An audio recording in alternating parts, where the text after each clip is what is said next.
जूता उद्योग के महाकुंभ के रूप में विख्यात leather footwear components and technology fair meet at Agra के 16वें संस्करण की तैयारियों को अंतिम रूप दिया जा चुका है।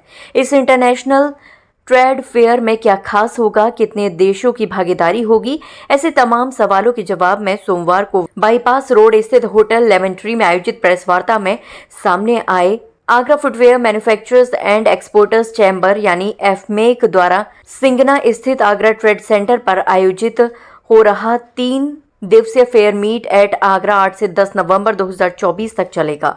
आयोजन के विषय में जानकारी देते हुए एफमेक के अध्यक्ष पूरन डावर ने बताया कि 1.5 दशक की अपनी यात्रा में इस आयोजन ने देश में ही नहीं दुनिया में भी अपनी एक खास पहचान बनाई है। लगभग 35 से अधिक देश और लगभग 200 से अधिक एग्जीबिटर्स इस साल इस आयोजन में भाग ले रहे हैं।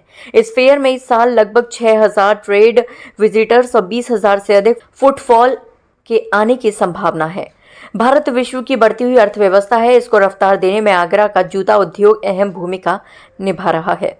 इस प्रकार के आयोजन अर्थव्यवस्था को मजबूत बनाने में मददगार साबित होते हैं। साथ ही उन्होंने कहा कि सरकार और औद्योगिक संगठन के इन प्रयासों से मौजूदा $26 अरब का भारतीय फुटवेयर बाजार 2030 तक $47 अरब तक हो सकता है। ये वृद्धि मुख्य रूप से भारत में गैर चमड़े के जूते जैसे खेल के जूते, दौड़ने के जूते, कैजुअल वियर और स्नीकर्स की मांग में हो रही वृद्धि का फायदा उठाकर हो सकती है।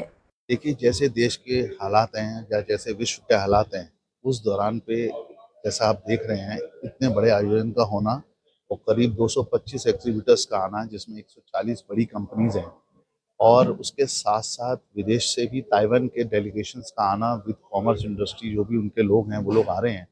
ये एक बहुत अच्छा, एक सुखद संदेश है, क्योंकि हालात बहुत ख़राब हैं। तो सारा कुछ दारोमदार जो है वो इंडिया के ऊपर आ रहा है। आप जैसे जानते हैं कि इंडियन जो है मार्केट इस समय बहुत ही अच्छे तरीके से ब्लश कर रही है और हर साल जो डोमेस्टिक के लोग हैं वो ही ज़्यादा बड़े बायर होते हैं मशीनरी के और टेक्नोलॉजी के, जो भी यहाँ दिखाया जाता है। एक्चुअल में 3 बिंदुओं पे विचार होता है। एक अच्छी मार्केटिंग स्किल्स क्या होने चाहिए, नए क्या नई मशीनरी है और क्या नई R&D हुई है, यानी आने वाले समय में कौन से कलर्स और क्या चलेंगे।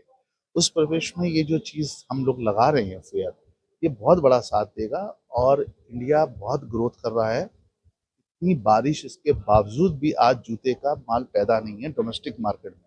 पूरे तरीके से काम है डोमेस्टिक में। जरूर एक्सपोर्ट में कम है, लेकिन डोमेस्टिक बहुत अच्छा है। मुझे लगता है सारे डोमेस्टिक वाले जितने भी फैक्ट्री वाले इससे लाभान्वित हैं। 2007 में मीट एट आगरा की हमने शुरुआत की थी और उस समय से अब तक ये एक इंटरनेशनल स्वरूप ले चुका है और ये आगरा ट्रेड सेंटर सिंगना में 8, 9 और 10 नवंबर को होने जा रहा है। इस बार की खास विशेषता ये रहेगी कि इस बार ताइवान फोकस रहेगा और ताइवान का एक पूरा डेलीगेशन आ रहा है और जो यहाँ पर अपनी संभावनाएं तलाशने के लिए कंपोनेंट इंडस्ट्री में जितने भी तरह के कंपोनेंट्स फुटवेयर इंडस्ट्री में लगते हैं, चाहे वो लेदर हो, चाहे सोल हो, जितने भी टेक्निक हैं, उनकी तकनीक भी यहाँ प्रदर्शित होगी, मशीनें भी यहाँ प्रदर्शित होंगी।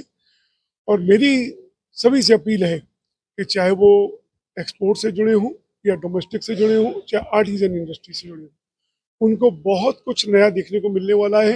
करीब 35 से ऊपर देशों से 225 एग्जीबिटर्स भाग लेने वाले हैं और इसमें जो लगभग 35 से ऊपर देश पार्टिसिपेट करने वाले हैं। तो मुझे लगता है कि आगरा की इंडस्ट्री को एक नई छलांग लगाने के लिए, जिस तरह से पूरा विश्व देख रहा है, भारत को एक बड़े बाजार के रूप में देख रहा है और भारत को एक फुटवेयर फैक्ट्री के रूप में भी देख रहा है, क्योंकि यहाँ की डेमोग्राफी, यहाँ के यूएसपी जो लेदर की है और यहाँ जो ट्रेडिशनल वर्कफोर्स है, उसमें भारत का हिस्सेदारी बढ़ाने के हमारे लगातार प्रयास हैं। अभी जो वर्तमान स्थिति है कि 26 बिलियन डॉलर की इंडस्ट्री है, जबकि वर्ल्ड में ये $250 बिलियन की इंडस्ट्री है। 2030 तक